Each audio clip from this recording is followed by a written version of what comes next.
Does anybody remember those illegal tariffs that Donald Trump has been ranting and raving about? Well, the refunds have begun. I want to talk about who really gets paid back. What's going on, everybody? It's your man, Diamond K. Welcome to the Diamond K Show, OnFire Broadcasting, Radio on Fire. Now, I'm going to talk about a story that sounds simple on the surface, but when you really dig into it, it raises some serious questions about economic and political matters. And that is refunds for Trump's illegal tariffs. They have begun, refunds. Now, on the surface, somebody hears that and they say, okay, maybe the government is finally giving people their money back. Maybe the consumers who paid higher prices are going to get some relief.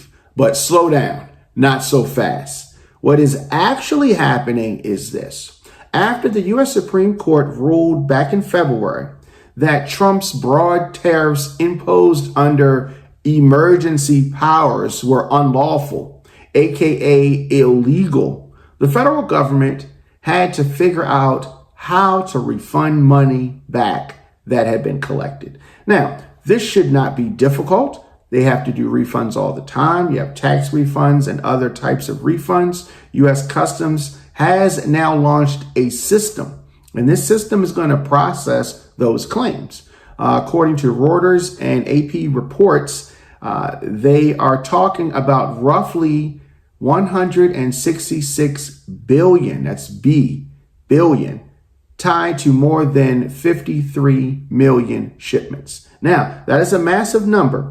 But the first thing that people need to understand is who gets that money.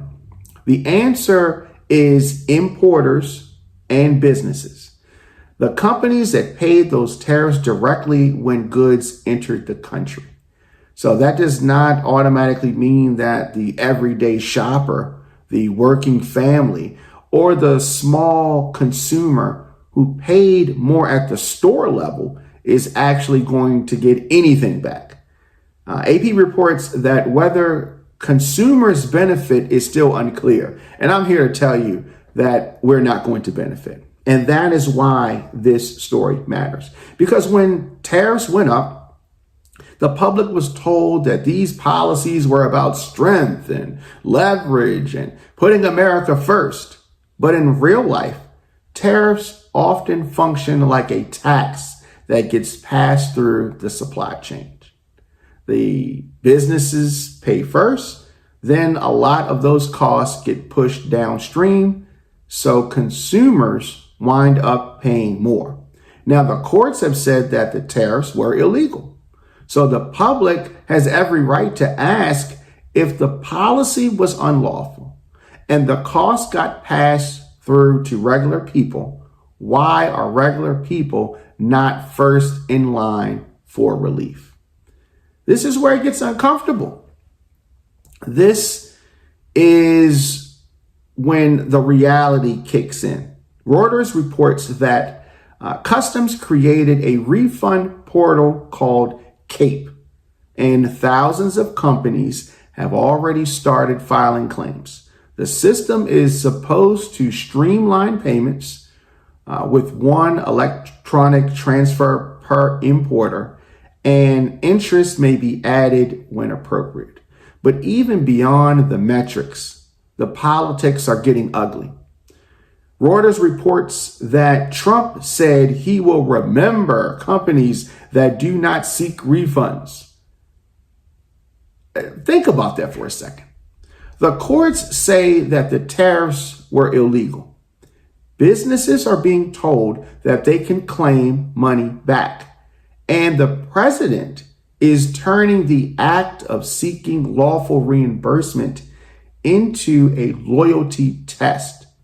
That should concern people regardless of the party that they are affiliated with. Because once government power gets mixed with political pressure like that, it stops being just a trade story and starts becoming a power story. There's another layer here too. Some companies have already gone to court to secure refunds or force clarity. It's being reported that businesses like FedEx and Costco were among those seeking recovery, and some customers have separately sued, arguing that if companies get money back, customers deserve a share too. That's where I think the next big fight is headed. Now, it's not really whether the refunds will happen. They have already started. The bigger fight is who morally deserves the money once it comes back. Does it stay with companies? Do they pass it on? Do they lower prices? Do they reimburse customers who paid the inflated cost? Or does the system just quietly restore corporate balance sheets while the public gets nothing?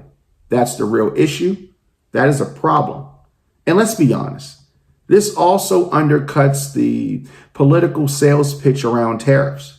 If you remember, these Republicans were running around town saying that it was patriotic, it was powerful, it was pro-American. But the courts later said it was unlawful. And then the administration has to set up this giant repayment system. That's not strength. That's a policy failure with a receipt attached. Now, approved claims may still take 60 to 90 days, and the glitches and legal fights could continue. So this story is far from over. But here's the bottom line. Refunds are happening. The money is real. The legal defeat from Trump and other Republicans is real. The question of who benefits is still unresolved. And that means the public should keep watching this story closely. Because if everyday Americans paid higher prices because of an illegal tariff regimen, then it's not enough for Washington to say, well, the importers can log into a portal and work it out. People want to know who pays when the government gets it wrong.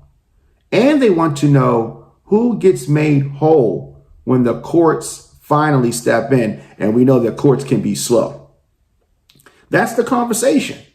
My name is Diamond K. This is the Diamond K Show. Make sure you subscribe and share. Also follow us at OnFire Broadcasting and Radio on Fire. For more, you need to get in touch with me, DJ Diamond K at gmail.com. Of course, hit us up on Substack. It is absolutely free. djdiamondk.substack.com, on youtube.com/djdiamondk. And I will see you guys next time. Diamond K in the house. Oh my goodness.